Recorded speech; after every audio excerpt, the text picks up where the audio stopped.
Hello everyone. आज वाली class में हम लोग थर्ड ऑर्डर डिटरमिनेंट स्टार्ट कर रहे हैं। लास्ट रिकॉर्डिंग में आपने चेक करा होगा कि हमने सेकंड ऑर्डर डिटरमिनेंट कैसे करते हैं। तो उसमें मैंने आपको बताया था कि उसमें 2 रो एंड 2 कॉलम होते हैं और आज वाली क्लास में हम कर रहे हैं थर्ड ऑर्डर डिटरमिनेंट। अगर आप कभी भी थर्ड ऑर्डर डिटरमिनेंट करेंगे तो इसके अंदर 3 रो एंड 3 कॉलम आपके होने चाहिए। पहले आप ऐसे एक लाइन ड्रॉ करो दोनों तरफ। यहाँ पे लिखा 2, 3, 5, 1, 6, 7, 1, 4, 2। तो यहाँ पर आप देखो, ये आपका रो 1 है, रो 2 है और ये आपका रो 3 है। कॉलम 1, कॉलम 2 और कॉलम 3।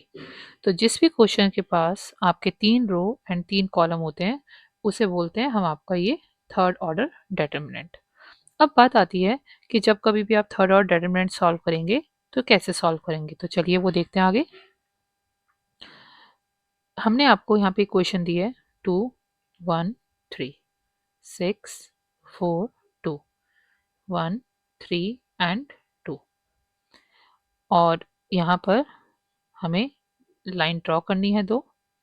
तो हमने ऐसे लाइन ड्रॉ कर ली। अब इस थर्ड और डिटरमिनेंट के क्वेश्चन को जब भी आप लोग सॉल्व करोगे तो आप ये ध्यान रखना कि ये जो आपका फर्स्ट कॉलम है ये ऑलवेज पॉजिटिव वैल्यू को कंटेन करता है, सेकंड कॉलम नेगेटिव वैल्यू को कंटेन करता है एंड थर्ड कॉलम पॉजिटिव को कंटेन करता है। अगर मैंने आपको ये बताया है कि first column positive, second column negative and third column positive, तो अब बात आती है कि आप इसे सॉल्व कैसे करोगे। तो आपको कुछ नहीं करना। अगेन आपको समझाने के लिए हमने ऐसे वैल्यू को अगेन लिख दिया 2, 1, 3, 6, 4, 2, 1, 3 एंड 2 और अब इसे यहाँ पे सॉल्व करते हैं। आप लोग क्या करेंगे, सबसे पहले इस 2 को आपको नीचे लिखना है और यहाँ पे ऐसे एक लाइंस ड्रॉ करना है और ये 2 आपका पॉजिटिव को रिप्रेजेंट करेगा, जैसे अभी हमने यहाँ पर आपको बताया कि फर्स्ट कॉलम पॉजिटिव है। फिर आप ऊपर से नेक्स्ट लेंगे 1 को और जैसे मैंने आपको ऊपर वाले इस टॉपिक में बताया कि हम माइनस को कंटेन करता है तो इसके सामने ऐसे माइनस आप लिख लोगे और ऐसे लाइन खींच दोगे। अब आप ऊपर से नेक्स्ट उतारने वाले हैं 3 को, जो कि आप यहाँ लिखोगे और ये पॉजिटिव को कंटेन करता है तो प्लस का साइन और ऐसे ये लाइन ड्रॉ कर दोगे। अब इसके अंदर आपको वैल्यू लिखनी है, लेकिन कौन सी वैल्यू लिखनी है, तो आपको ये चेक करना है कि ये 2 कहाँ बैठा है। तो आपका जो 2 है वो कहाँ बैठा है, अब ये चेक कर लेते हैं। वो 2 बैठा है फर्स्ट रो में एंड फर्स्ट कॉलम में। भाई ये आपकी रो 1 है यहाँ पे और ये कॉलम 1 है। तो first row and first column को मैंने काट दिया। अब आपके पास क्या बचा, ये डिजिट। तो आपने लिख दिया 4, 3, 2 एंड 2। चलिए इतना डन। अब ये हमने अपनी फर्स्ट वैल्यू के लिए करा। अब यहाँ पे सेकंड के लिए करते हैं, जिसे हम यहाँ पे स्टोर करने वाले हैं। दोबारा से आप लाइन ड्रॉ करिए और इन सब डिजिट को दोबारा से लिख दीजिए एज इट इज 2, 1, 3, 6, 4, 2, 1, 3, 2। अब मैंने आपसे पूछा कि ये 1 कहाँ बैठा है, क्योंकि देखिए अब आप 1 के लिए रखेंगे कि इस बॉक्स में क्या आना चाहिए। तो ये है आपकी रो 1 और ये है आपका कॉलम 2। भाई 1 कहाँ बैठा है आपका रो 1 एंड कॉलम 2 में। तो अब आपके पास क्या बच गया, एक आपके पास बच गया 6 एंड 1 और एक आपके पास बच गया यहाँ से 2 एंड 2। चलिए आपने ये भी कर दिया। अब हम यहाँ पर आपका फिर दोबारा से थर्ड बॉक्स बनाएंगे इस वैल्यू में स्टोर करने के लिए। दोबारा से लाइन ड्रॉ करिए और यहाँ पे लिख दीजिए आप 2, 1, 3, 6, 4, 2, 1, 3, 2। अब ये यहाँ पर 3 कहाँ बैठा है, तो ये है आपका रो 1, आपने कट कर दिया और ये है आपका कॉलम 3। तो अब आपके पास क्या बचा 6, 1 एंड 4, 3, 6, 1 एंड 4, 3। अब आपने देखा होगा कि कल वाली क्लास में भी हमने चेक करा था कि सेकंड ऑर्डर डिटरमिनेंट क्या होता है। तो यहाँ से 2 आपने एज इट इज लिख दिया, यहाँ पे ऐसे बॉक्स बना लिया, ब्रैकेट बना लिए। अब सेकंड ऑर्डर डिटरमिनेंट में नीचे से ऊपर की तरफ आपने कल की वीडियो में मल्टीप्लाई करना सीखा था। तो 2 4 8, बीच में माइनस का साइन आता है सेकंड ऑर्डर डिटरमिनेंट में एंड 3 2 6। फिर आपने ये -1 यहाँ पे एज इट इज लिख दिया और यहाँ पे ब्रैकेट बना लिया। 2 6 12 माइनस का साइन, 1 को 2 से मल्टीप्लाई करेंगे आप 2। फिर इस प्लस के 3 को आपको एज इट इज लिखना है। आपने ब्रैकेट बनाया, 3 6 18, माइनस का साइन, 4 1 4। तो यहाँ पे 2, 8 माइनस 6 करेंगे आपको 2 मिलेगा, माइनस का 1, 12 माइनस 2 करेंगे आपको 10 मिलेगा, प्लस का 3, 18 माइनस 4 करेंगे आपको 14 मिलेगा। तो 2 2 4, माइनस का 10 प्लस, अब 3 को आप 14 से मल्टीप्लाई कर सकते हैं। तो अगर हम लोग कभी भी आपके किसी भी नंबर को, जैसे यहाँ पे लिखा हुआ है 3 इंटू 14, आप मल्टीप्लाई करेंगे तो आपको क्या मिल जाएगा, 42। अब इस क्वेश्चन को सॉल्व कर लेते हैं। 4 माइनस 10 आपको मिला -6 और प्लस का 42। अब माइंड में आपके कंफ्यूजन होगा कि हमने 6 के आगे माइनस का साइन क्यों लिखा है। तो आप देख सकते हैं माइनस का 10 और इस 4 के पास कोई डिजिट नहीं है तो ये प्लस का माना जाएगा। तो यहाँ पर वही साइन लगाते हैं जो डिजिट आपकी बड़ी होती है। तो कौन सी डिजिट बड़ी है, 10, तो हमने यहाँ माइनस का साइन लगा दिया। एंड अगर माइनस का 6 एंड आपका प्लस का 42, तो इस बार आपका आंसर क्या होगा, 36। और ये 36 प्लस का होगा, क्यों, क्योंकि 42 का साइन प्लस का है और जिस डिजिट का साइन बड़ा होता है वही हम लगाते हैं। तो इस थर्ड और डिटरमिनेंट से हमारा आंसर सॉल्व करके आया है 36। इस तरीके से हम लोग ये क्वेश्चंस करते हैं। तो आप लोगों ने इस वीडियो में देखा कि हम लोग थर्ड ऑर्डर डिटरमिनेंट कैसे सॉल्व करते हैं। अब हम इग्नू की किताब के, जो क्योंकि आपको पता ही है हम लोग कर रहे हैं बी से 012 इग्नू के फर्स्ट सेमेस्टर के बुक के टॉपिक। तो इसके अंदर हम क्वेश्चन लेने वाले हैं जो हम इग्नू की किताब से ही ले रहे हैं, जिसमें आपको फाइंड करना है एरिया ऑफ ट्राइंगल। जब भी ये टॉपिक आपके एग्जाम में आता है, इट कवर 5 मार्क्स। तो हम इग्नू की चेक प्रोग्रेस से इस क्वेश्चन को उठा लेते हैं। हमने डिजिट यहाँ पे लिए 1, 2, माइनस का 2, 3, माइनस का 3, माइनस का 4। ये हमारे पास डिजिट है जिसे हम लोग एरिया ऑफ ट्राइंगल से अब सॉल्व करते हैं। अब आप इस क्वेश्चन को जब सॉल्व करेंगे तो पहले आपको, जैसे अभी हमने सिखाया, क्योंकि आप ये एरिया ऑफ ट्राइंगल किस टॉपिक में पढ़ रहे हो, डेटरमिनेंट में पढ़ रहे हो, तो डेटरमिनेंट में बिल्कुल आपको लाइन ड्रॉ करनी है जो आपने करी है। अब यहाँ पे 1 लिखा हुआ है, आपने 1 लिख दिया। 2 लिखा हुआ है, आपने 2 लिख दिया। -2 लिखा है, आपने -2 लिखा। 3 लिखा हुआ है, आपने 3 लिख दिया। -3 लिख दिया। -4 आपने -4 लिख दिया। लेकिन आप ये देखिए, आपका जो लास्ट कॉलम है, यानी कि आपका ये वाला कॉलम, ये पूरा ब्लैंक है। अगर ये कॉलम पूरा ब्लैंक है तो आप क्वेश्चन कैसे सॉल्व करेंगे। तो जब भी हम लोग एरिया ऑफ ट्राइंगल का क्वेश्चन करते हैं और लास्ट कॉलम हमेशा आपको जब खाली मिलता है तो यहाँ पुट करेंगे 1 1 1। हमेशा एरिया ऑफ ट्राइंगल में आपको इस तरीके से 1 1 1 करना है और बाहर लिखना है 1/2। ये आपका पूरा एक सिंटेक्स है। सिंटेक्स मतलब एक फॉर्मूला आप कह सकते हो कि जब भी हम एरिया ऑफ ट्राइंगल यूज करेंगे तो इस तरीके से सॉल्व करेंगे। अब बाहर 1/2 लिखा हुआ है तो उसे हम लोग एंड में सॉल्व करेंगे। लेकिन आपको मेरे सिर्फ इतने फॉर्मेट को देखकर जो आपको ये शो हो रहा है, बिल्कुल ऐसा फील हो रहा होगा कि हाँ भाई ये तो एरिया ऑफ बिल्कुल थर्ड ऑर्डर डिटरमिनेंट को रिप्रेजेंट कर रहा है। तो आप बिल्कुल सही सोच रहे हो। ये कॉलम पॉजिटिव, ये कॉलम नेगेटिव और ये कॉलम पॉजिटिव, और बिल्कुल थर्ड ऑर्डर डिटरमिनेंट की तरह सॉल्व करेंगे। 1/2 को अभी आप बाहर रखिए। पहले हम अंदर थर्ड ऑर्डर डिटरमिनेंट अप्लाई करेंगे और वो हमने कैसे लिखा था। सबसे पहले आपका 1 लिखा था, छोटा सा बॉक्स बनाओ। अब ये कॉलम नेगेटिव है तो माइनस का साइन और 2 लगाइए, आप ऐसे लाइन खींचिए। थर्ड कॉलम पॉजिटिव है और ऊपर से आप इस 1 को लिख देंगे और ऐसे बॉक्स बनाएंगे और एक बड़ा सा ये बॉक्स यहाँ पे हो गया। अब क्वेश्चन को ये देखिए, जब मुझे इस 1 के बिहाफ पर, यानी कि आपके इस बॉक्स में वैल्यू रखनी है, तो ये 1 कहाँ बैठा है, first row and first column. तो आपके पास कौन सी दो डिजिट बची, ये वाली। तो आपने यहाँ लिख दिया 3 - 4, 1 एंड 1। अब हम आपके सामने यहाँ पर साइड में एक छोटा सा एक बॉक्स बनाते हैं, क्योंकि इस बार मुझे वैल्यू अपने इस बॉक्स में रखनी है तो इसी के लिए बनाएंगे हम लोग। तो मैंने लिखा 1 -2 -3 2 3 -4 1 1 1। अब चलिए, अब अगर मुझे इस 2 के बिहाफ पे रखनी है तो 2 कहाँ बैठा है, आपके फर्स्ट रो में एंड सेकेंड कॉलम में। तो आपके पास कौन सी 2 डिजिट बची हैं? एक तो ये जो आप यहाँ लिख सकते हो -2 -3, और दूसरी ये रही आपकी 1 एंड 1। चलिए, आपको समझ आ रहा होगा। स्टेप बाय स्टेप करेंगे। अब मैं इसे रब कर देती हूँ, और यहाँ पर अब हम यूज़ करेंगे आपका तीसरी वैल्यू के लिए। और तीसरी वैल्यू कौन सी है? यानी कि इस बॉक्स के लिए। तो अगेन मैं इस वैल्यू को आपके सामने लिख रही हूँ 1 2 1, फिर आपका -2 3 एंड 1, -3 -4 एंड 1। अब जब इतना आप कर लेंगे, तो ये अगर मैं 1 आपसे पूछूं कहाँ बैठा है, तो आप कट करेंगे रो 1, भाई रो 1 में बैठा है वो आपका, एंड कॉलम 3। तो अब आपके सामने अगेन ये 4 डिजिट बच गई हैं जिन्हें हम इसमें पुट कर देंगे, -2 -3 3 एंड -4। अब इसे सॉल्व करना स्टार्ट करते हैं।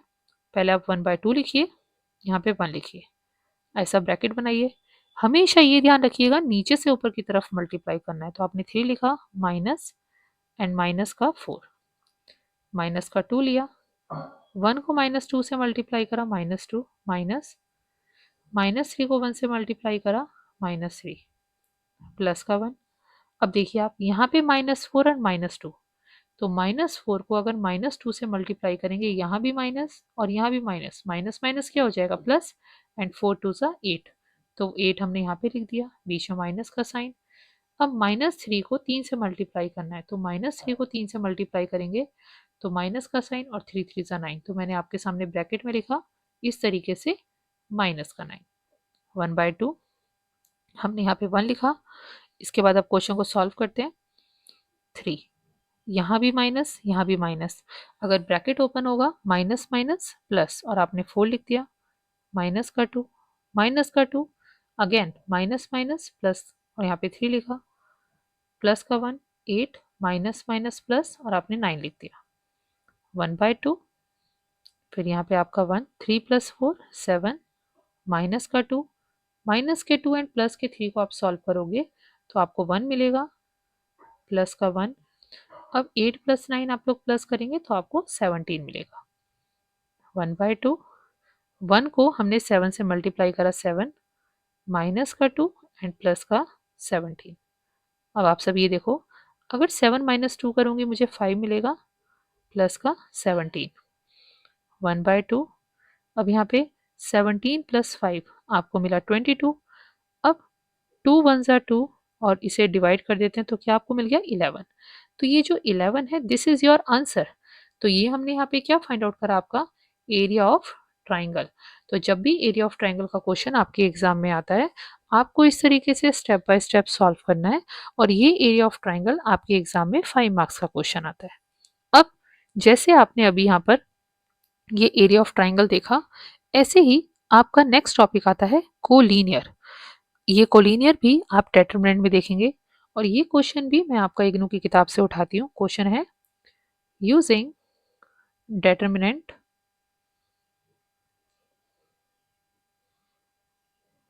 शो दैट, अब यहाँ इन्होंने डिजिट दिया, -, 1, -3, -2 and -5, -5 are collinear, and this question 5 marks। अगर आप कभी भी डेटर्मिनेंट के क्वेश्चन के अंदर कोलिनियर को सॉल्व कर रहे हैं तो आपका आंसर हमें 0 मिलना चाहिए। अगर आपका आंसर हमें 0 नहीं मिल रहा है, इसका मतलब आंसर में कुछ गड़बड़ है। और इसे आप कैसे सॉल्व करेंगे? अगेन वही तरीका, यहाँ पर -1 है, आप लोग -1 लिखिए, यहाँ पर 1 है, यहाँ पे 1 लिखिए, -3 है, -3 लिखिए, -2 है, -2 लिखिए, -5 है, -5 लिखिए, -5 है, -5 लिखिए।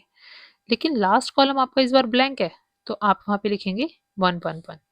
अभी थोड़ी देर पहले आप लोगों ने एरिया ऑफ ट्राइंगल में भी सेम कॉन्सेप्ट देखा, लेकिन जब मैं आपको एरिया ऑफ ट्राइंगल लिख रही थी तो मैंने यहाँ पर 1/2 लिखा था, लेकिन जब हम कोलिनियर करेंगे तो वहाँ पर 1/2 आपका नहीं लिखेंगे। कई बार बच्चे एग्जाम में करते टाइम ये लाइन भूल जाते हैं, और बाय मिस्टेक कोलिनियर के क्वेश्चन में जो डेटरमिनेंट में होता है वहाँ भी 1/2 लिख देते हैं, बट इट इज़ रॉन्ग। आपको कोलिनियर में 1/2 यूज नहीं करना है और इसी क्वेश्चन को उसी थर्ड ऑर्डर डिटरमिनेंट से सॉल्व करना है जैसा भी आपको ऊपर बताया गया था। सबसे पहले आप अपना ये -1 लिखिए। -1 लिखने के बाद यहाँ पर एक सेकेंड हम इसे रब करके दोबारा से लिख देते हैं। पहले आप यहाँ पे माइनस का 1 लिखिए, ये बॉक्स बनाइए छोटा सा। अभी तक ऊपर के क्वेश्चनों में मैंने आपके सामने ये +1 लिखा था या कोई भी डिजिट प्लस की लिखी हुई थी। उसका रीजन ये था कि आपको डिजिट ही प्लस की दी हुई थी। लेकिन अगर क्वेश्चन में आपके सामने माइनस का साइन लिखा हुआ है तो हम उसे बदल नहीं सकते हैं, आपको तब माइनस ही लिखना पड़ेगा। उसके बाद ये वाला जो 1 है ये बाय डिफॉल्ट माइनस का है कॉलम, तो यहाँ आपको माइनस वो लिखना पड़ेगा और यहाँ पे ऊपर से प्लस का 1। अब आपका ये 1 कहाँ बैठा है? फर्स्ट ये वाला जो 1 है कहाँ बैठा है? रो 1 में एंड कॉलम 1 में। तो बस इस पूरी इक्वेशन को आपको नहीं लेना है, आपको इन दो को लेना है, माइनस का 2, माइनस का 5, 1 एंड 1। अब हमने आपसे पूछा कि आपका ये वाला 1 बैठा है कहाँ? तो अगेन ये भी आपके सामने रो 1 में एंड कॉलम 2 में बैठा है, तो इसके नीचे की डिजिट अब आपको नहीं लेनी है। अब आप यहाँ पे लिखने वाले हैं माइनस का 3, माइनस का 5, 1 एंड 1। और ये 1 कहाँ बैठा है आपका? रो 1 में एंड थर्ड कॉलम में। तो अभी आपके सामने मैंने कट करा, उन्हें नहीं लिखना है। अब ये आप लिखेंगे माइनस का 3, माइनस का 5, माइनस का 2 एंड माइनस का 5। और सॉल्व करने के बाद हमारे पास आंसर 0 आना चाहिए। मैंने -1 लिखा, 1 को -2 से मल्टीप्लाई करेंगे -2, माइनस का साइन, -5 को 1 से मल्टीप्लाई करेंगे माइनस का 5, -1 लिया, 1 को -3 से मल्टीप्लाई करा -3, माइनस का साइन एंड यहाँ पे माइनस का 5, प्लस का 1, -5 को माइनस के 3 से मल्टीप्लाई करेंगे तो अगेन वही रिपीट हो रहा है कि अगर आप माइनस के 5 को -3 से मल्टीप्लाई करेंगे माइनस माइनस प्लस, तो 5 3 सा 15, माइनस का साइन, माइनस के 5 को 2 से मल्टीप्लाई करेंगे माइनस माइनस प्लस एंड 5 2 सा 10। हमने -1 लिखा, -2 प्लस का 5, -1 -3 प्लस का 5,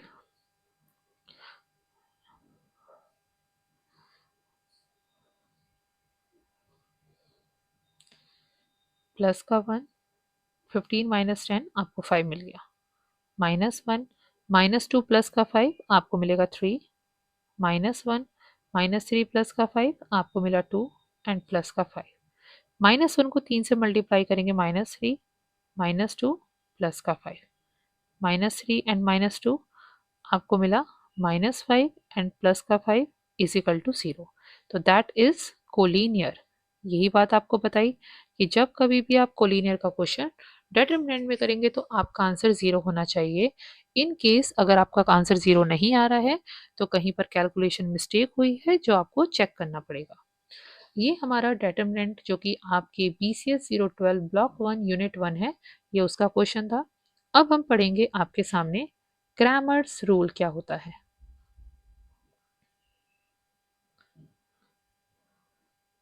ये टॉपिक 8 मार्क्स का आपके एग्जाम में आता है और ये क्वेश्चन भी हम आपकी इग्नू की किताब से उठाते हैं।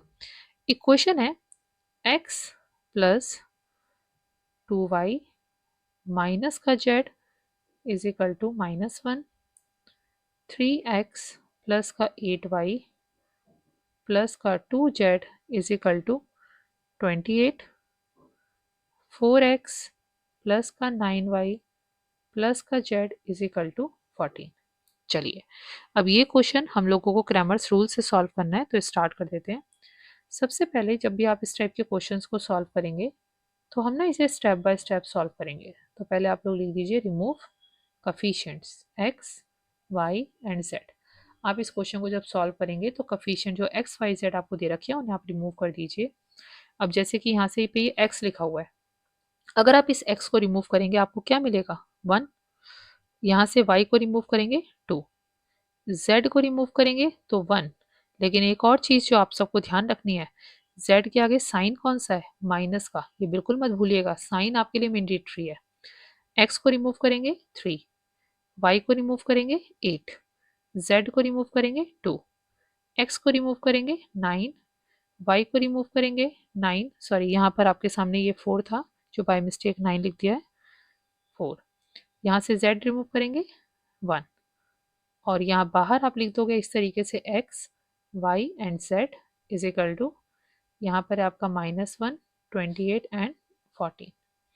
चलिए, जब आपने ये coefficients x y z remove कर दिए, अब हमें यहाँ पे निकालना है डेल्टा, यानी कि आपका डेटर्मिनेंट। आप क्रैमर्स रूल क्यों सॉल्व कर रहे हो? क्योंकि आपको x y z की वैल्यू फाइंड आउट करनी है। और यहाँ पर इसके अंदर देखकर आपको वही अगेन दिख रहा होगा थर्ड ऑर्डर डेटर्मिनेंट का टॉपिक, जो 3 रो 3 कॉलम का है। और आप बिल्कुल सही सोच रहे हैं, हम वो लोग वैसे ही सॉल्व करने वाले हैं। जैसे यहाँ पर 1 लिखा हुआ है, तो पहले मैं 1 लिखूंगी और बॉक्स बनाऊंगी, जिसमें लिखने वाले हम 8, 9, 2 एंड 1। फिर ऊपर से हमने माइनस का 2 लिया, इस तरीके से लाइंस को ड्रॉ करा, जिसमें लिखा 3, 4 एंड 2, 1। अब यहाँ पर आपका माइनस का 1, और यहाँ पे हम लेने वाले हैं आपका 3, 4 एंड 8, 9। अब इसे हम लोग थर्ड ऑर्डर डेटर्मिनेंट से यहाँ पे सॉल्व करते हैं। 1 लिया, 8 को आप 1 को नीचे से ऊपर की तरफ मल्टीप्लाई करना है। तो अगर आप यहाँ पर 1 को 8 से मल्टीप्लाई करेंगे, 8 माइनस 9 टू ज़ा 18, माइनस का 2 लिया, नीचे से ऊपर मल्टीप्लाई करेंगे, 3 1 ज़ा 3 माइनस 4 2 ज़ा 8, माइनस का 1 लिया, 9 3 ज़ा 27 माइनस 4 को 8 से मल्टीप्लाई कर रहे हैं, 32। तो यहाँ पर आपका 1, 8 माइनस 18, माइनस का 10 लेंगे। क्यों? क्योंकि 18 जो डिजिट है वो बड़ी है, और जो डिजिट बड़ी होती है उसी का साइन हम लोग यूज़ करते हैं। माइनस का 2, 3 माइनस 8, माइनस का 5 लिखेंगे, क्योंकि आपका 8 जो डिजिट बड़ी होती है उसका साइन यूज़ करेंगे। -1, 27 माइनस 32, यहाँ पर भी माइनस का 5। 1 को -10 से आप मल्टीप्लाई करेंगे, -10, यहाँ पर -2 को -5 से मल्टीप्लाई करेंगे, प्लस का 10, और यहाँ पे प्लस का 5, क्योंकि माइनस माइनस प्लस हो जाता है। अब आपका -10 और +10 कैंसिल, तो यहाँ मिल गया आपको 5। तो ये जो 5 आपको मिला है, दिस इज योर डेल्टा, यानी कि डेटरमिनेंट। तो क्रैमर्स रूल में जब हमने डेल्टा यानी कि डेटरमिनेंट निकाल लिया है, अब हम निकालेंगे आपके सामने डेल्टा एक्स की वैल्यू।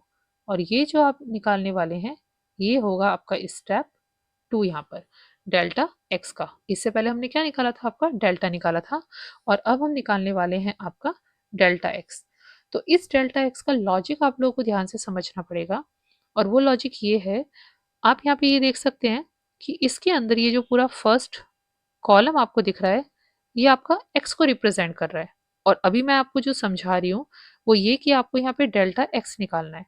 तो इस x की वैल्यू को, ये जो बाहर आपकी वैल्यू लिखी हुई थी, इसके साथ अब हम रिप्लेस करेंगे। ध्यान से मेरे वर्ड्स को सुनिए। हम जब क्रैमर्स रूल के अंदर डेल्टा x को निकाल रहे हैं, तो फर्स्ट कॉलम में पूरे x को आपको की बाहर वाली वैल्यू से रिप्लेस करेंगे। सिर्फ x को रिप्लेस किया जाएगा, y और z को रिप्लेस नहीं किया जाएगा।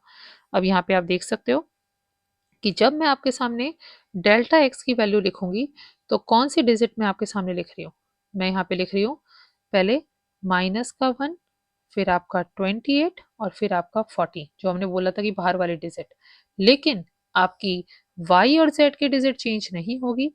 y की डिजिट ऊपर आप देख सकते हो 289 -121, वही मैं आपके सामने लिखने वाली हूँ, 289, और फिर आपके सामने -1, फिर आपके सामने 2, और फिर 1। ये देखिए -121, -121 और 289। अब हमें यहाँ पे डेल्टा एक्स निकालना है। वैल्यू देखकर आपको पता चल रही है 3 रो और 3 कॉलम है, तो थर्ड और डेटर्मिनेंट ही हम लोग यहाँ पे सॉल्व करने वाले हैं, और वही कॉन्सेप्ट आप यूज़ करेंगे।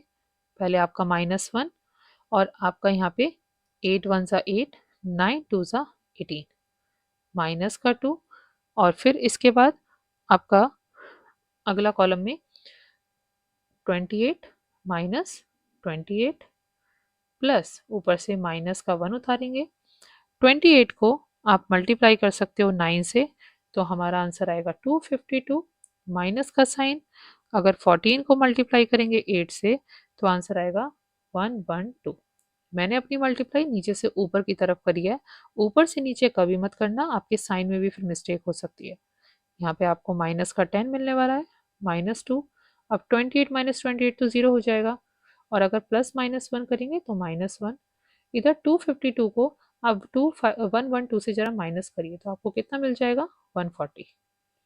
-1 को माइनस के 10 से मल्टीप्लाई करा प्लस का 10, ये आपका 0 और यहाँ -140। तो फिलहाल मेरे पास जो डिजिट है वो है 10 माइनस 140। तो आंसर मैं 130 तो लिखूंगी लेकिन साथ में माइनस का 130, क्यों? क्योंकि जो 140 है उसकी डिजिट बड़ी है। तो डेल्टा एक्स आपके सामने कितना आ चुका है, माइनस का 130। इतना करने के बाद अब हम चलेंगे अपने नेक्स्ट स्टेप पर, यानी कि स्टेप 3 पर, और यहाँ निकालने वाले हैं हम डेल्टा वाई। वही कॉन्सेप्ट, अब ऊपर वापस चलते हैं और यहाँ पर देखिए पहले मैंने आपके x को रिप्लेस करा था, पर जब मैं क्रैमर्स रूल में आपके डेल्टा y को निकालूंगी तो मैं आपके y को रिप्लेस करने वाली हूँ। तो इस बार डेल्टा y में y रिप्लेस होगा और x और z रिप्लेस नहीं होगा। तो ये जो बाहर वाली वैल्यू आप देख रहे हो -1, 28 एंड 14, ये कहाँ आएगा y की पोजीशन पर, यानी कि मिड कॉलम में -1, 28 एंड 14। हम आपके लेकिन x और z को वो प्रीवियस डिजिट ही यहाँ पे पुट करने वाले हैं। तो चेक कर लेते हैं हमारे x में कौन बैठा हुआ था, यहाँ पर था 1, फिर आपके पास 3 और फिर आपके पास 4, और z के अंदर -1, फिर आपका 2 एंड 1। तो मैंने आपका जो रेड कलर से सिर्फ थर्ड कॉलम को ही क्यों चेंज करा है, क्योंकि इस बार हम डेल्टा वाई निकाल रहे हैं तो उसे ही रिप्लेस करेंगे। चलिए अब इसमें भी थर्ड और डिटरमिनेंट डायरेक्टली अप्लाई कर देते हैं। 1 को 28 से मल्टीप्लाई करेंगे तो ये आप सब जानते हैं, क्योंकि हम नीचे से ऊपर की तरफ मल्टीप्लाई कर रहे हैं। तो 28 माइनस 14 टू सा, ये भी 28, माइनस एंड माइनस का 1, 3 1 सा 3, 4 2 सा 8, प्लस माइनस का 1। अब यहाँ पर आप जरा अपने 14 को मल्टीप्लाई करिए 3 से, यहाँ पे मिलेगा 42, माइनस और 28 को आप मल्टीप्लाई करिए 3 से, सॉरी 4 से, क्योंकि हमारे पास 28 इंटू 4 आएगा। तो 28 मल्टीप्लाई 4, यहाँ पे आंसर आएगा 112। ये तो 1 लेकिन ये आपका 0 हो गया, प्लस का 1, यहाँ पर माइनस का 5, माइनस का 1। अब 42 112 में से जरा हम लोग 42 माइनस कर लेते हैं, ये आपको मिलेगा माइनस का 70। दिस पार्ट 0, लेकिन 1 को अगर आप -5 से मल्टीप्लाई करेंगे तो माइनस का 5, -1 को -70 से प्लस करेंगे, मल्टीप्लाई करेंगे तो प्लस का 70। तो आंसर क्या मिल जाएगा आपको 65। यानी कि इस क्वेश्चन के अंदर डेल्टा वाई मिल चुका है आपको 65। अब आगे चलते हैं। अब आपका नेक्स्ट स्टेप, और इस स्टेप में अब हम फाइंड आउट करेंगे डेल्टा जेड।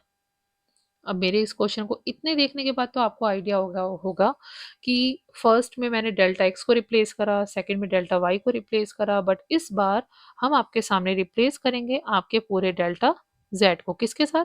ये बाहर वाली वैल्यू -1, 28 एंड 14 के साथ। तो चलिए इसे रिप्लेस करके हम लोग सॉल्व करते हैं। -1, 28 एंड 14, और अब इसे रिप्लेस करने के बाद जो इसकी अंदर वाली मिड वैल्यू है उसके साथ इसे पुट करते हैं। तो अंदर वाली डिजिट अभी जैसे आपने देखी कौन कौन सी थी, सबसे पहले 1, फिर आपका 3 एंड फिर आपका यहाँ पर 1 3 4, एंड वाई वाली वैल्यू थी आपके पास 2, फिर 8 एंड 9। अब इसे सॉल्व करते हैं। यहाँ पे हमने 1 लिखा। चलिए अब 14 को आपको मल्टीप्लाई करना है, नीचे से ऊपर की तरफ हम मल्टीप्लाई सीख रहे हैं। 14 इंटू 8, तो आपके सामने आ जाएगा यहाँ पे 112, माइनस का साइन।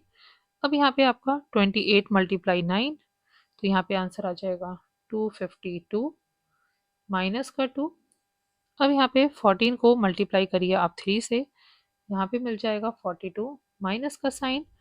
इसके बाद आपने 14 को 3 से मल्टीप्लाई, अब 28 को भी मल्टीप्लाई करना है 4 से, यहाँ पर आपका 112 प्लस माइनस का 1, 9 3 सा 27, माइनस 4 8 सा 32, 1 लिखा। यहाँ पर अगर आप सॉल्व करेंगे तो 0140 आपको मिलेगा, माइनस का 2। आप आगे सॉल्व करेंगे, यहाँ पर आपको मिलेगा 0 एंड 7, माइनस का 1, यहाँ पे आपका माइनस का 5, -140। आप इन दोनों को मल्टीप्लाई करेंगे, प्लस का 140 और प्लस का 5। ये इक्वेशन देख के पता चल गया होगा ये दोनों कैंसिल और आपको डेल्टा जेड मिल गया 5।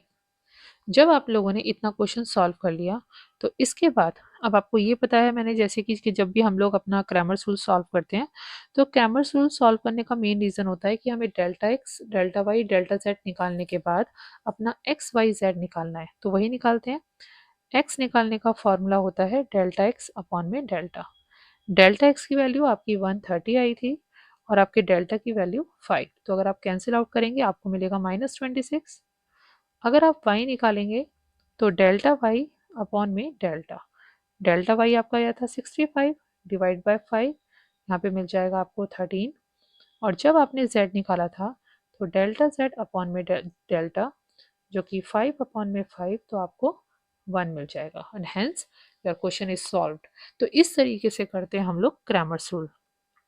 अगर आप लोगों को क्वेश्चन ज़्यादा से ज़्यादा प्रैक्टिस करने हैं तो आप लोग इग्नू के प्रीवियस ईयर के क्वेश्चन पेपर भी सॉल्व कर सकते हैं, और आप लोग चाहें तो इग्नू की किताब के जो चेक प्रोग्रेस के क्वेश्चन हैं वो भी सॉल्व कर सकते हैं, ताकि आपके डाउट क्लियर हो जाए और आप आपके डाउट प्रॉपरली यहाँ पे मेंशन कर सकते हैं ताकि हम उसे सॉल्व कर पाएँ।